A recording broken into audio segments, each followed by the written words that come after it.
Xbox Game Pass, here are 10 suggestions for the month of December, the final month of the year, and of course we'll be back for more Game Pass suggestions all through 2022. But for now, like the video, and subscribing is great as well. So first off the bat, we've got Halo Infinite. Keep in mind that some of these games will release throughout the month, so they're not going to be available all right away.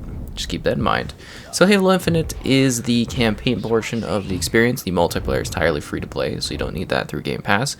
But the single player experience is launching on Game Pass Day 1, featuring the entirety of this latest experience for the Master Chief, as he battles back against the Banished, deals with whatever is happening with Cortana, and enjoys the company of the Weapon, a new Cortana-like character that's very sassy and ready to get the job done. Explore a more open-world environment as the Master Chief once again aims to save the day, the only way the Chief can, in crazy ways. This is Among Us. So the fun party game that was announced almost a year ago for the platform is finally going to be available. Is it as popular as it once was? Probably not. But at the same time, it can still be a fun time as you try to figure out who's sus, and just generally throw people out of the airlock if they're coming across as a bit mysterious and or not the type of individual that you want to deal with in this kind of weird situation. Do little games that adventure across a variety of unique maps, and try to be the last one surviving and or, well, maybe not just that, but actually trying to get the people out that are actively killing your squad survive, or become the very person that is sus and go about killing everyone to be the last person left. You, do it your way. Be a group and survive, or kill folks off. You know, you do you. Good luck out there. This is the Gunk. This was kind of announced with the Xbox Series X, like the first event, where they started showing off the Series X content. And this is a really neat, different sort of, like, I want to call it a bit of an exploration game with a certain element of, like, this vacuum type system. It's from the folks that have created the SteamWorld series. It's very, very intriguing. It's definitely something I specifically have my eye on. I think it looks really weird, really distinct. It seems to be a bit of a next-gen sort of offering. I don't know. I think this one has a lot of potential. You know, it's a third-person action game, as you can obviously see. And I'm just very curious to really get an idea of how this one pans out. I think it's got a lot of promise to it as you clear up this black sort of slime-like parasite thing.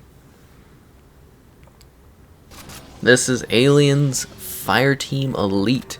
So it's like Left 4 Dead, but with aliens. You're a 3-person squad cleansing the xenomorphs and other mysterious things that might pop up along the way in this decently lengthy campaign with some elements of replayability as you power up your character in order to battle back against the aliens. Oh, they're, you know, kind of there in their regular style, but there are also some different variants that you'll come across. You'll go to a bunch of different scenes and locations as you battle back against these monsters in an attempt to survive and or will get the job done, because, you know, we're past the point of just being like, oh no, an alien. It's like, you know what they are now and you got to deal with them. I think it actually is quite faithful to the series, and it does actually have some fun moments to it. It certainly is a different sort of survival time and co-op, that's for sure. Final Fantasy 13-2. This is the second of 3 adventures in the Final Fantasy 13, I guess, trilogy you would call it? I'm not even sure.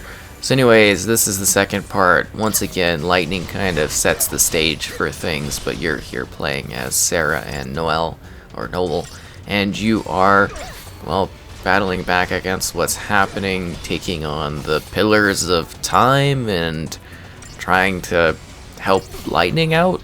It's interesting. It continues the events of 13. I would imagine the final one, Lightning Returns, will probably follow this one in a couple months or whatnot, so stay tuned for that. Because if you didn't know, Final Fantasy 13 is already available. That one landed a couple months ago. I'm assuming they're kind of trickling them in, giving you time to work on each of them. It makes sense. I get it. This is Lawn Mowing Simulator, and I'm using the cloud to do the video on this one because I couldn't be bothered to re-download it. But it's like you just mow lawns, and you should mow the lawns with the right cut. I'm being very lazy here. I'm just kind of going along showing off the game. But yeah, you literally just mow lawns. It can actually be sort of relaxing. It's got a sort of like fine-tuned precision to it. There's something pretty easygoing about mowing the lawns, but try not to break things. I'm not really caring because I'm just gathering some gameplay of it quickly, but you know, you do actually need to build a lawn mowing empire, and you do that by actually making sure that you are mowing lawns properly. Otherwise, people are not going to be happy. You're going to get fined, and your company is going to fail. You need to build the lawn mowing empire if you want to be the best lawn mower there ever was. This is Rubber Bandits.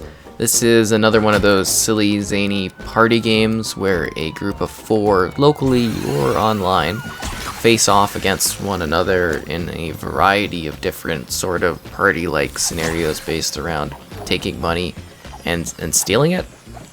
So it's kind of like, you know, there are some just like straight up combat options, but like the core of it is this heist thing where it's like, hey, let's go grab some currency and let's escape, and then you come back as like a cop thing and you try to taser and stop the other bandits from getting any of the currency, or you might just get away with it all if you're really good at what you're doing. So I think that is an option as well. But yeah, it's just really silly. I think it looks pretty vibrant, and it can actually be a bit of fun, but pretty simplistic at the same time. You know, it's a neat game. We see these party ones pop up every now and then. I think this one actually provides some fun with it. Stardew Valley. The legendary farming experience comes to life on the console. Well, now through Game Pass anyways. So it's basically like, hey, did you play Harvest Moon? You know, did you play Story of Seasons? Have you wanted something that's even, I guess you could say, bigger, or goes maybe beyond that, has a really nice aesthetic to it? I think Stardew Valley kind of fills that void, and it's kind of something that a lot of people really, really love. So it's cool to have this one available in this way, because it just offers, you know, an unlimited way for you to sit here and just enjoy the role-playing action of running your farm and just kind of like making it work in the valley and getting the coin you need, well, by collecting the tools that are there and stuff. So that's kind of what this one is. I mean, I think I'm actually like probably underselling it. This is Anvil. So this one is, I guess, a game preview title. So this one is like a twin stick shooter, like a top-down twin stick shooter with like rogue-like mechanics. You control vault breakers. They're exploring the galaxy, fighting dangerous monsters in order to gather relics to improve your breaking abilities and stuff like that. It's actually kind of interesting. It has quite a bit of potential to it as well. It's kind of neat. I mean, I like my twin stick shooters, that's for sure. I definitely find them to be a lot of fun. This one has really neat visuals, and I think it actually was quite enjoyable for what I checked out of it. I just wanted to highlight it because I was like, oh, this is an interesting, different sort of offering on the Game Pass, if you know what I'm talking about. I thought that was kind of cool.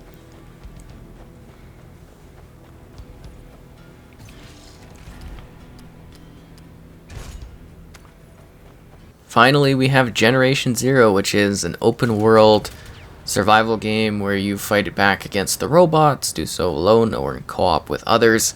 There's not really much of a story. You're just going around collecting things that have been left behind. It's just pure survival. I think the visuals are actually kind of nice in this one, but it's a pretty simplistic game. It's not necessarily my favorite sort of thing, but I know a lot of people like this type of game, so I thought it was important to highlight this one and show it off. So that's the end of the year for Game Pass titles. We've been doing this the whole year, which is exciting. So we'll be back again in January doing another list of top 10 suggestions. So be sure to like the video, subscribing is great as well. And happy gaming over the holidays. I hope you find something new and fun to use through Game Pass, and good luck out there adventuring across these different worlds and these different experiences.